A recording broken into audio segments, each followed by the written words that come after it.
Ladies and gentlemen, thank you for joining us this afternoon to hear more about the future of media and the content startup sector. I'd like to welcome our guests at the MENA ICT from 38 countries, very impressive, from around the globe. I'll start with English for our guests, but I'll be happy to switch back and forth during the session if there's a need. The last several years have been eventful, to say the least. Many would argue that our recent collective experiences, a pandemic that is yet to fully recede, growing geopolitical tensions, a global supply chain in crisis, and entire economies in free fall, indicate that digital transformation can't happen fast enough to secure sustainable, equitable growth. Many of these transformations and challenges have been felt more acutely in the MENA region, where converging crises are consistently shifting social dynamics and redefining future prospects. From an economic perspective, startups in the region are entering an increasingly volatile and more opaque landscape. For content-driven businesses and those wishing to leverage content to establish a digital presence, seeing the forest through the trees is becoming more challenging than ever. One major challenge that stands between startups and the future of digital content is the lack of clarity around what the future actually looks like. Meta is betting its entire future on the so-called Metaverse, which, at least to the vast majority of online users, is a concept that remains undefined and elusive. Today, the entire world is watching the Twitter saga unfolding, some of us finding it entertainment value, while others feeling increasingly anxious that Twitter might simply cease to exist. Cryptocurrencies just had their worst ever year, culminating in popular crypto exchange FTX filing for bankruptcy, and nobody seems certain if NFTs are the future or just another bubble about to burst. More alarmingly, we've come to grips with the darker sides of our favorite social media platforms, tools that we've often perceived as accelerants of socioeconomic development, but that have also contributed to stoking social divisions, promoting disinformation, and disenfranchising both content creators and users with advertiser-centric policies. It is therefore not surprising that many startups, particularly those trying to break into the digital content space, are asking themselves, where do we even begin? In today's discussion, our hope is to deconstruct some of these ideas and narratives and to help our audience place the digital content landscape in perspective. To help us answer some of these challenging questions, we're joined by seasoned experts in the field, including Wassim Kari, co-founder and CEO of Parallel Health and Beauty LT Limited, a group of companies focused on digital content and e-commerce in the beauty and health verticals. He's also the co-founder and CEO of Unusa, a beauty and lifestyle publication targeting women in the MENA region, co-founder of Sahati, an online healthcare platform offering accessible health resources, and the co-founder and CEO of Lulia, an influencer-driven beauty e-commerce platform and a digital media startup producing and publishing video content. So there's a lot there on your plate. We have Faris Sayegh, CEO of Roya Media Group, the largest privately owned media company in Jordan, and founder and general manager of Roya TV. He's also a member of the board of directors at Sayegh Group, involved in a multitude of industries. And last but not least, Tamer AlMasri. He's an endeavor entrepreneur and marketing consultant. Tamer is the co-founder of Badu, the region's first Arab apparel brand, which quickly became a cultural icon among youth, exiting in 2022 to a US-backed blockchain NFT company, Novajax. Tamer has worked with startups on strategic marketing techniques, and his research focuses on the roles youth, cultural movements, and technology play in shaping creative industries. So I'm looking forward to this discussion.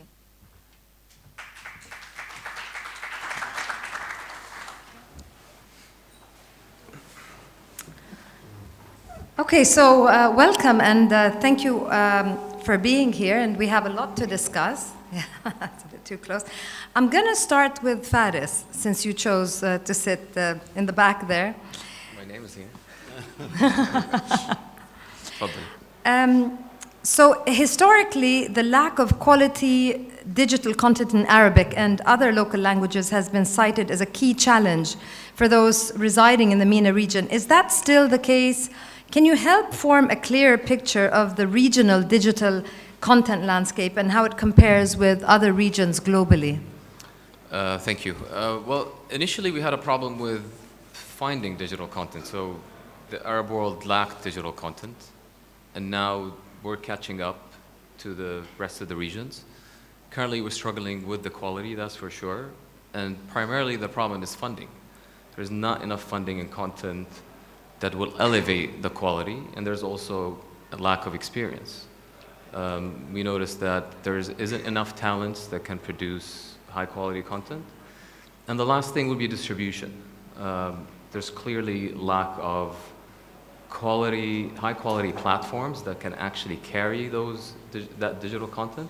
And I'm not talking about social media. I'm talking about, if we're looking at video-on-demand platforms, there are very few, and they're all competing almost on the same content. They barely have the original content. They're all sharing the same drama series. They're all sharing the same movies. We're seeing some very I mean, if we look at Shahid, is one of the most leading platform that is taking Arabic content to a new level in terms of quality. There's a lot of funding there, and the distribution is actually getting better and better. We're trying to do that, but on a different scale. And we're seeing small players who are trying to do that, and we're seeing big players they're trying to get into the region, but yet there isn't enough content that they can carry, that they can penetrate the market with. So Roya is one of the very few media houses that actually creates that content.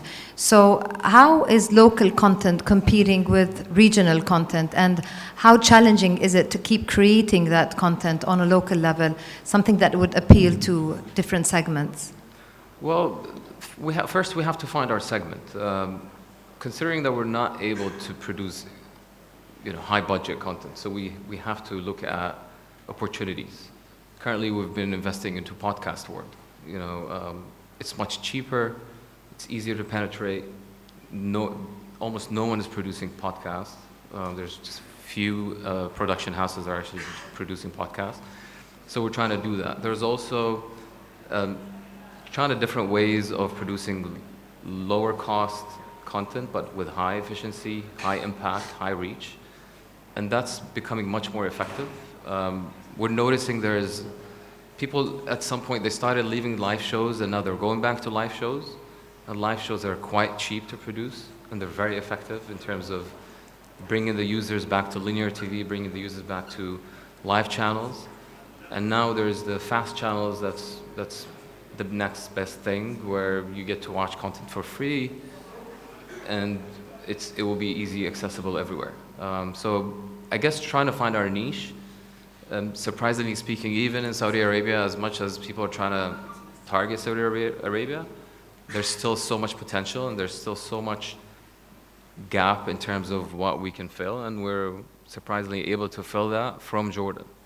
And that's the same case in North Africa. So I think there's still so much room for content creators to come up with low cost, high impact content. Otherwise, you're going to have a few $100 million budget to compete with the big players, and that's something we cannot get into. So I'm going to take it from the regional to a global level. Wassim, you're a businessman, entrepreneur, but you're an ex-consultant. So I know you've scanned out the global landscape of digital media. Can you give us a snapshot? Because obviously we can't talk about regional digital media creation without actually looking at the global scene and what kind of new technologies are impacting that. Can you give us a snapshot of that? So there is a trend actually that is shaping the new content, and the trend is driven by two factors. The first factor is a new congested format of content. So people are bombarded on social media by so many content creators, and that triggers, as a consequence, a shift in the format. So the videos are becoming, shorter. The attention span is becoming shorter, and actually, even within the content of the content, it's becoming more intrusive to the lives of people. So you see two big categories. There is the quality content that is now more and more protected by a paywall. This is the case of big newspapers, big TVs that does, if you want, super quality content, and they invest a lot in this content, they have to monetize them through the paywall. And then there is the user-generated or influencer-generated content that have an attention span that is very slow. They talk about 3 seconds. This is what people allocate as an attention for every video, and this is why we see the YouTube Shorts. This is why we see the TikToks and the Instagram stories and Reels happening to make sure they address this new trend. As the formats are getting shorter, I mean, what do you foresee in the next 5 years? I know every 10 years there's a new evolution of a new social media platform, a trending social media platform. Where do we go from 3-second long videos? That's a good question, and I think depending on the segment of audience, the behavior is different. So when we talk baby boomers or Gen X, we're still at, focusing on quality content. We look for learning something from the content. When we go to Gen Z, it's not actually, it's a generation that's very smart and that has a vision of life that is a little bit different than Gen X and baby boomers. They like savings, they like investments. However, when they talk content, they talk, curiosity of discovering others' lives. And this is where things are going. Now, there is a new trend about, the promise of metaverse. And this is here also, it's contradicting the 3 seconds, because the metaverse is fully immersive. So we're talking, about the device on the eyes, about spending hours on the gateways of the metaverse. And we would ask ourselves how someone who is used to a 3-second, attention span on TikTok and Instagram will spend hours on a gamified or whatever infotainment experience the metaverse is offering, and that would be an interesting thing to discover, because I think it didn't unfold completely yet. No, absolutely. I mean, it seems like a lot of time investment to get into the metaverse versus the, on the go, in the waiting room, just consuming media. From a time perspective, when you look at the time spent over a screen, the time is sufficient. People are spending 7-8 hours a day on the screen. So it's not about where to find the time, it's about focus. So will user focus to go in this second life perspective, or will they be still, browsing on their screen in a very rapid way? So, Tamer, digital marketers seem to believe that Gen Z is where the money's at. So do you agree? I mean, we're talking about all this digital media content, but at the end of the day, you need to monetize it. So is Gen Z where it's at? Just to start, in the past, as the song goes, video killed the radio star. But right now, we really don't know who's killing who, because I'm hearing even streaming platforms are complaining, and big movie studios are complaining, Disney's complaining, everybody's just complaining about somebody killing someone, whether it's digital killing cinemas or cinemas the experience. So we're pretty much at in Royal Rumble when it comes to media content, and we're all fighting for attention spans. With Gen Z, it's the same with every generation. They just want entertainment. So it's not really the length of the video. If you can deliver a great message, a great entertaining message in 3 seconds, they'll consume it. But if you deliver a great saga over 3 hours and a half or 3 hours and 5 minutes, like Avengers Endgame, you'll have their attention for 3 hours.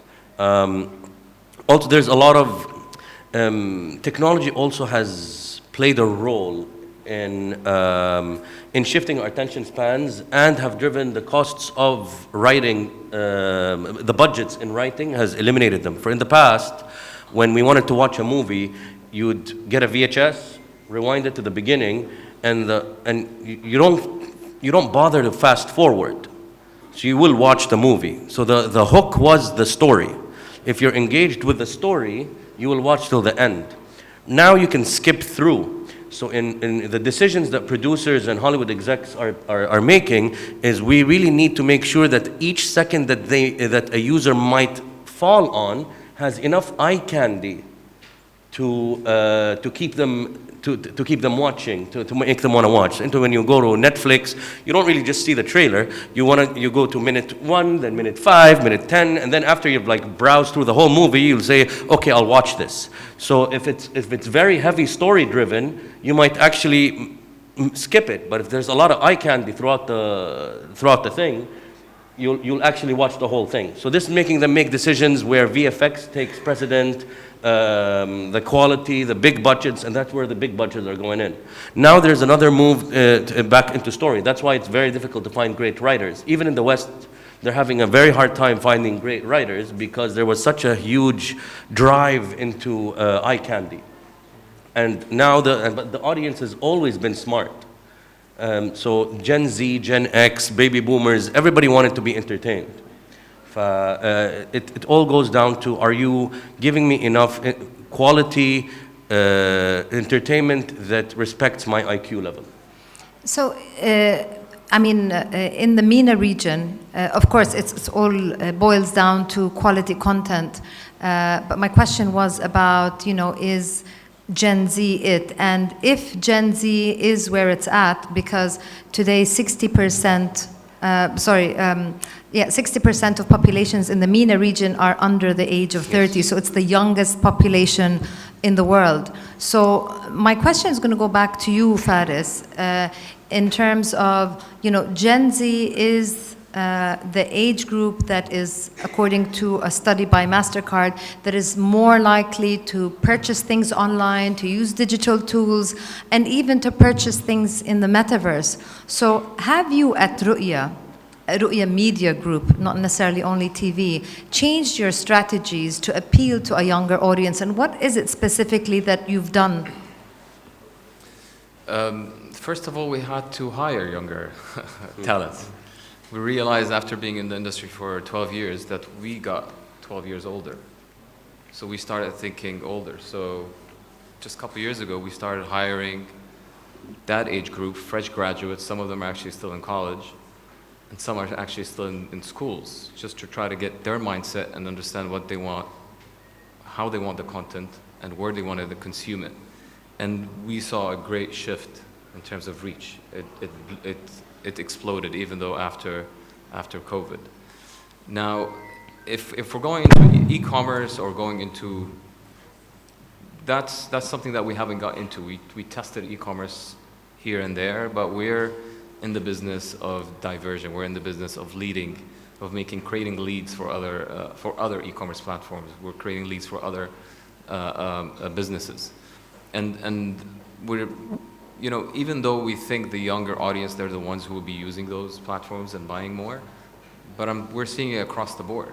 We're seeing grandmas who are actually buying products online. So it's not really limited to that age group. They might be the highest usage, but I think the span is quite wide, and we should target everybody, but it depends then on the product and on what platform you're going to target them on. If they're going to be on Metaverse, then you're going to jump there. If they're going to be on TikTok, you're going to jump on TikTok.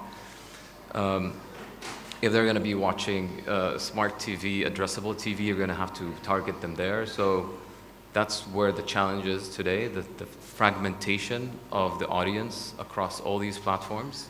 And if you have a mass product, you have to go everywhere to target all of them. And that's going to be the hardest part in the next, let's say, 5 years. Wassim, one of your platforms, Lulia, focuses on influencer-driven marketing. How has the shift differed from past strategies, and what future innovations do you see benefiting this industry? I mean, that's quite a growing industry, at least since the pandemic onwards. I mean, at least In Jordan, we've seen a huge growth. How do you see that, and how are you making use of that? Completely. Actually, the influencer sphere is one of those trends that we see in content because, they are the advice part. Actually, when we think of influencers, in our case, in Lulia's case, it's a beauty platform. So the advice is about beauty and health and skincare.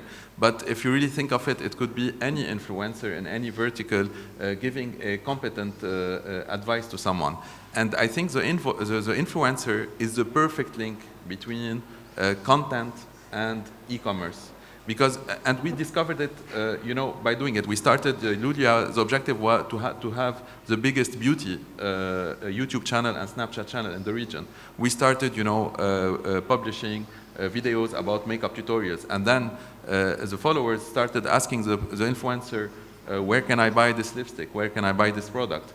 And then we said, okay, all these questions, all these leads for products, why don't we create an e-commerce platform? And from Lulia came Lulia Closet. It's an influencer-driven e-commerce.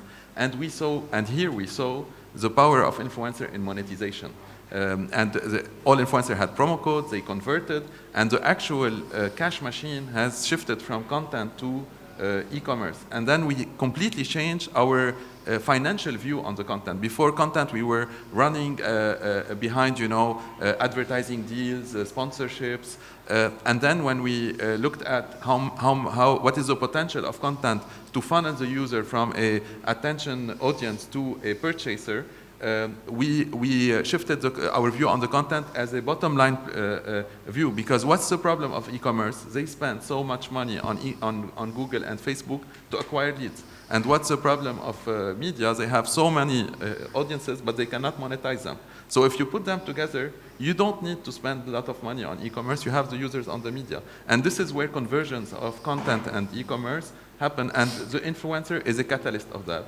And one last point, in the last, if you look at the reports of e-commerce categories growing, the influencer-driven e-commerce is the most growing category as compared to the other categories. Yeah, absolutely. And just going back to you, Tamer, again, in terms of content. So you started Badu at 24, yes, right? And you sold it 15 years later to an NFT, yes, blockchain company. yes. So you do a lot of consultations today. Tell us more about how is NFT being used? Is it a bubble about to burst? Do you see a lot of potential in it? Is there a lot of interest from, a younger generation in NFTs? The problem with NFTs is that it's a great technology. It does solve a problem, but the marketing of NFTs was left for technologists who don't know anything about marketing, because they want to just keep on talking about the jargon and the terms that we don't really understand, and they just kept on talking about staking, proof of stake, proof of work, and the more they kind of talked about that, the more they repelled audiences, mass audiences, and so as a technology, it does have a lot of potential to solve some of the biggest questions in content creation, which is IP ownership. For newcomers that want to empower an audience, using the NFT model can actually scale your IP platform, your IP models much faster than traditional, because you have your core fans. They have buy-in from day one. For instance, I'll give you an example. I was with Warner Brothers when they decided to do Matrix 4. And when it was pitched to us as licensees, because back in 2000, I think it was 2018, was going to be a massive moneymaker. Massive moneymaker that's going to make, that's going to put the studio back in the green. Everybody loves the Matrix and everybody wants it back. And if the movie actually lost $240 million and put them more in the red. And the reason was because the fans actually didn't want that movie. They thought the fans wanted that movie. For, let's say there was an NFT community around the Matrix, because it has such a fandom, it has such lore, and they had that kind of connection with people who have skin in the game. So NFTs give audiences skin in the game without giving them equity. So they feel like they're building your IP, your world, your universe with you without them having to go to boardrooms or have shares or have equity and all that. It's really fan engagement at its best. It's somewhere between loyalty and being a shareholder. So if instead there was an NFT community for Matrix, and they just ask those, because if you hold a Matrix NFT, you're a diehard fan. You know, if you're willing to pay 10,000, 20,000 to hold that NFT because you're part of the decision making, or you feel that you're part of the decision making, that would have saved the studio 200 million plus. So there is a case to be made for NFTs, but the problem that we're seeing now is that we're seeing a bubble burst, and after a bubble burst, after a bubble burst, because we're not seeing real use cases by businesses that leverage this technology to actually make a business case. We're just seeing technologists applaud each other for figuring out something that nobody else understands. It is definitely interesting times. You know, the whole technology industry has lost like $1 trillion over the past, a few weeks. Yes. So it's definitely, places a lot of scrutiny on a lot of new technologies. And there's so many more questions. Unfortunately, our time is up. I have a lot of questions that I'd love to continue asking. And I'm sure our audience, you have our speakers. You can pick their brains after the session. I'd like to thank you all very much. Faris, Wassim, Tamer, and thank our audience very much for joining us. Thank you very much. Thank you, Suzanne.